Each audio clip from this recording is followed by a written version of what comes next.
Good morning, everybody. Today I wanted to go through a very quick overview about queries. So over the last 2 weeks, you guys should have been working on labs, I think 6 and 7, which should have been basic editing, which there is a demo for, but there's not one for querying. And since that's something that some people sometimes struggle with, I just wanted to kind of go through the different types of querying that you could do. And then go through in a couple examples from your book so that you knew how to do certain parts of the exercises. So to get started, I'm going to go over some slides that are in your Chapter 6 slide set. So this week, we are starting to talk about basic spatial analysis. And you guys are technically starting to do that in Chapter 8, which is Lab 7. When you guys are actually doing querying. So spatial analysis is just different types of operations that you do in order to answer very specific spatial problems. And one of the ways that you can answer questions is by doing something called selection. Another word for selection, however, is queries or querying, which is basically where you try and identify features that meet one or several different criteria that you are trying to extract. Now, in some cases, this could be an attribute, or it could actually be the geometry of the shape. It could also have to do with location. So what we're going to go through today is two examples that are mentioned in your book. One is just a basic SQL language query. So you're not basing anything on location, you're basing everything on a specific set of criteria. And then the second thing that we'll go through will actually be a spatial location problem, and that one we'll go through with the exercise questions in the back of the exercises. So first, to get started, we're going to go to this slide. Whenever someone says querying, typically what people think of for the most part is SQL language. And what that is if you go to your Chapter 8 attribute queries on page 232. I don't know if you guys can see that. It goes through something called structured query language. So anytime I refer to SQL, that's what I'm talking about. And basically what SQL is based on is it's based on something called a logical operator. Now, the way that this works is basically you use things like greater than, equal to, less than or equal to, things like that. And those are part of your logical operators. So for example, in this example right here, you're doing state is equal to Vermont. So the way that you would actually write that out is you would say select from state where state is equal to Vermont. Or if that is not, since this isn't actually a states layer, it would be select from counties where state is equal to Vermont. So that's basic logical operators in SQL language. So basically, think of those as mathematical operators. Greater than, less than, equal to, and then this little symbol here actually means not equal to. So if you ever see the two little greater than or equal to signs, greater than or less than signs together, that just means it's not equal. So that is logical operators in SQL language. The other ones are called Boolean languages, or Boolean operators. The way Boolean algebra works is you have very specific conditions that either are or are not met. So it's either true or it's false. And what I mean by that is, say for example, we take or. If you do something that says or, then what you are saying is something could be either or. So for example, I'm going to do this one here, the taxes and the house.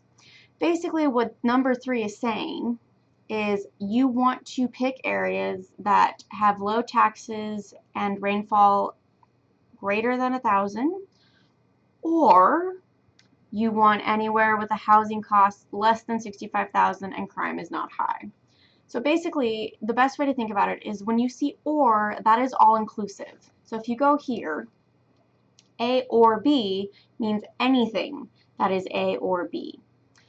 And is much less inclusive. And I realize that this is counterintuitive, but just think of it this way.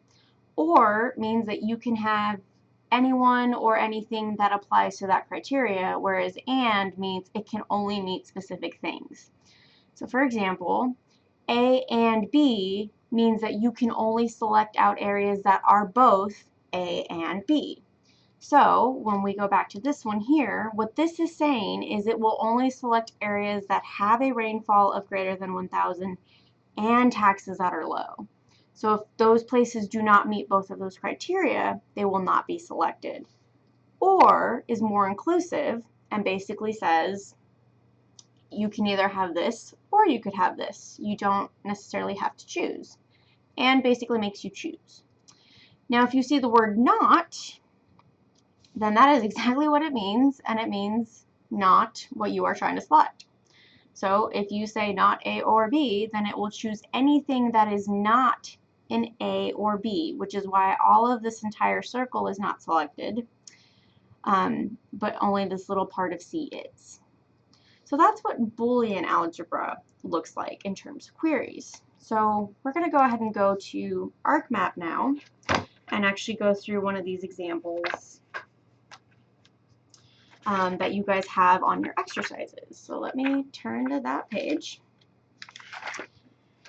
And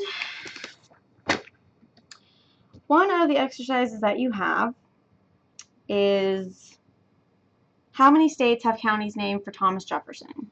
So, and this should all be done, I believe, using your, I think they already have it set up. So let me go ahead and find that that ARC document. That way I'm not confusing anybody.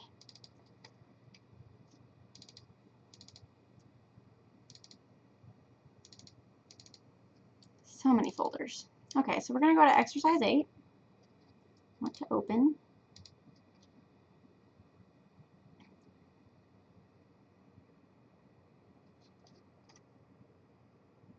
Okay, so the first question is how many states have counties named for Thomas Jefferson? So you would go to counties, you go to open attribute table. Now in order to do any type of SQL query, all you would do is right click on this little notebook, or I'm sorry, click on this little notebook and click select by attributes, because that's all we're looking at. The name of a county is an attribute, it's not a location necessarily. Now we want to know which ones are named Jefferson. So the way that you would do that is you would double click. So if you double click on any of these field names, they will automatically get down to here. And as you can see, you see the select from counties. So this is where you are selecting from, where name is equal to Jefferson. Now, because SQL language is so picky, you always want to make sure that your syntax is correct. The easiest way to avoid problems is to click this Get Unique Values thing or button, because it will literally give you every single unique value there is for that specific field. Now, in this case, we want Jefferson, so I'm going to type in Jefferson to find it. Once you find it, once again, double click. Now, if you want to make sure that this is all done correctly and the syntax is correct, you can click Verify, and it will tell you if it was successfully verified or not. If it is not, that means there's something wrong in terms of how you either space this out. Maybe you used an apostrophe, quotations where you should have used an apostrophe. So it's definitely something to just keep in mind. So we're going to go ahead and say apply. And the answer that you should get is 26. So if we go to show selected records, these are all the states that actually have a county named Jefferson. So how many states have counties named Jefferson? The answer is 26. Now, when it comes to making sure for the next part that everything is going to work correctly, you have to be sure that you read the question carefully. So the question specifically is, which state has the Jefferson County with the most people in the year 2010? The reason that is important is there is a POP 2000 and a POP 2010. In this case, since you want the POP 2010 with the highest population, all you would do is right click and say sort descending, And Kentucky turns out to be the state with the most populous county in 2010 for Jefferson. So that's how you would do the first question in your examples, and that's how you do a basic SQL language query. Now we're actually, so I'm going to clear all of this stuff so that we don't have anything else selected. Now we're actually going to go through number 7. Actually, let's do number 6 first, because these are both starting to get into the spatial querying. So number 6 asks how many cities are within 50 miles of a volcano.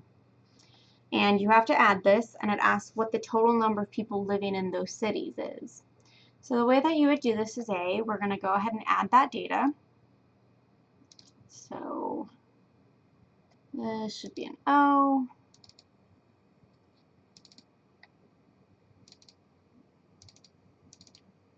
And they said that they want the volcanoes class specifically from the USA data geodatabase. So we're going to go ahead and add that.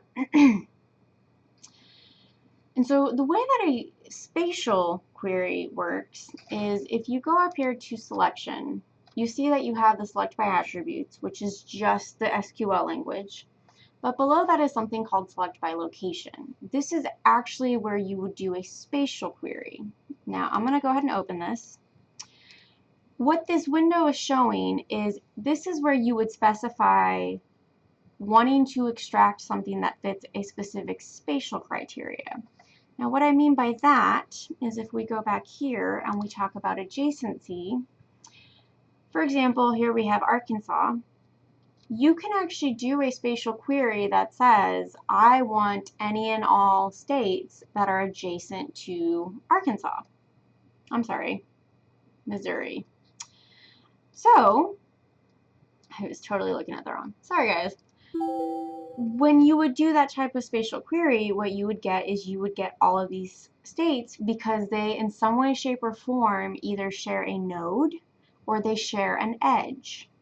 Now, that is important because if you look at adjacently differently, it does change what you are selecting. So, for example, if you have a shared line required, Arizona and Colorado are not considered adjacent because they only touch at a point or a vertex. However, if you say shared node or line, then you actually fit all of these adjoining states. So adjacency is very specific in terms of what certain criteria it has to meet. The other thing that we go over is containment. So containment is basically anything within a specific area. So for example, in this case, we are selecting features that these specific grayed out states contain. So these are the evacuation routes that are contained within the selected states. This is important for spatial querying because this is where you get certain types of criteria met from a spatial perspective. Where that's found is here. So we're going to go through this step by step. The way that select by location works is first, figure out where you want to select features from.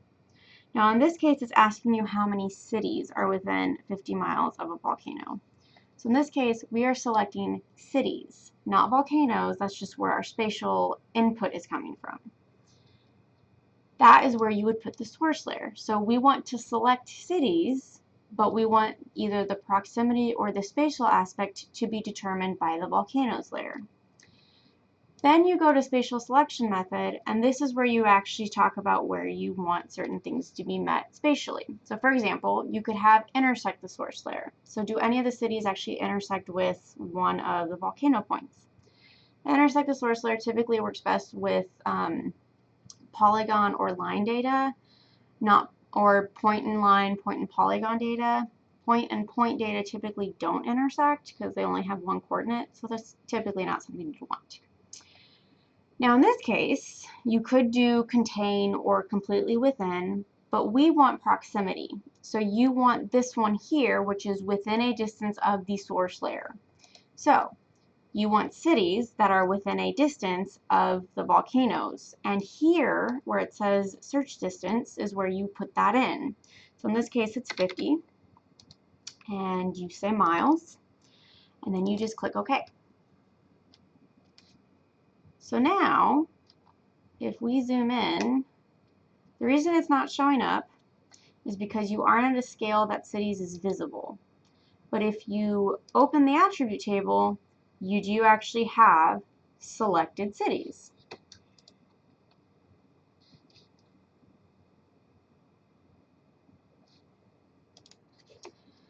Now, I won't do the rest of this part, but then what you are supposed to do is determine the total number of people, at which point you would find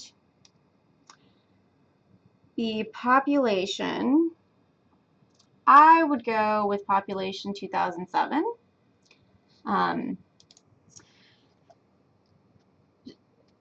But as long as you guys choose Pop 2000 or Pop 2007, I actually don't care which one you choose, as long as you tell me which one you used. That way I can base your answer based on the actual field you did the statistics on.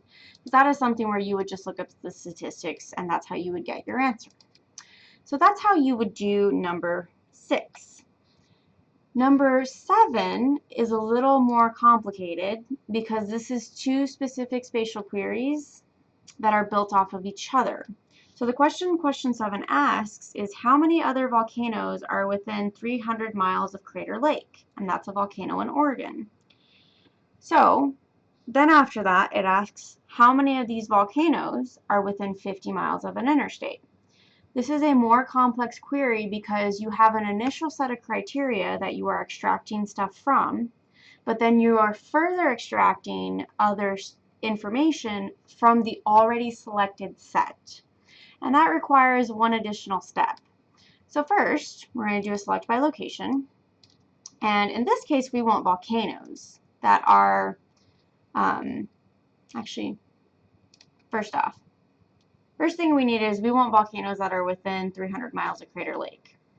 So the first thing you actually have to do is go to Open Attribute and find Crater Lake, because you need that to be its own separate shapefile. So if you highlight Crater Lake and then go to the layer and say Data, Export Data, and you need to make sure that Crater Lake is highlighted, then you can save this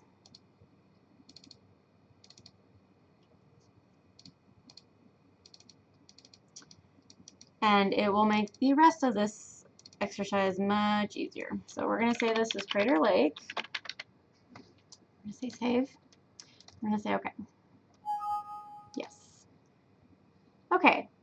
Now you have just a Crater Lake. So we're going to go ahead and close this. First thing you want to do is make sure that you clear your selected features, because you do not want Arc to start doing things when something else is already selected, because that will throw off your results. So now that everything's deselected, we're going to go to selection again and go to select by attributes or select by location. And in this case, we want volcanoes that are within 300 miles of Crater Lake. So we put in 300. And you say OK. When you open the volcano attribute table, you should have 36 attributes selected. So technically, there are 36 volcanoes within 300 miles of Crater Lake. The problem, however, is Crater Lake is one of those selected features. So you actually have to find said volcano and deselect it. So your answer should be 35 because you got rid of Crater Lake. You can't double count it. Now you should have 35 volcanoes that match the criteria that answers the first question. The next section goes one step further because it's asking how many of the selected volcanoes are within 50 miles of an interstate. So first off, your answer should not be more than 35, and this is how you would find that answer. You already have selections from volcanoes. You do not want to change that. What you want to do is actually select from the currently selected features. So if you click on that and you say, I want to select volcanoes that are within a certain distance of interstates, and you change that difference to 50, that is how you would get the answer for the last question, question 7. So I will not apply that, but this is what that should look like by the time you get to that point. So that's our overview for queries and the difference between just using Boolean versus a spatial location. If anyone has any questions on labs, please let me know, and just remember that both labs 6 and 7 are due this Friday. So thanks everyone, and I hope you have a great day. Bye.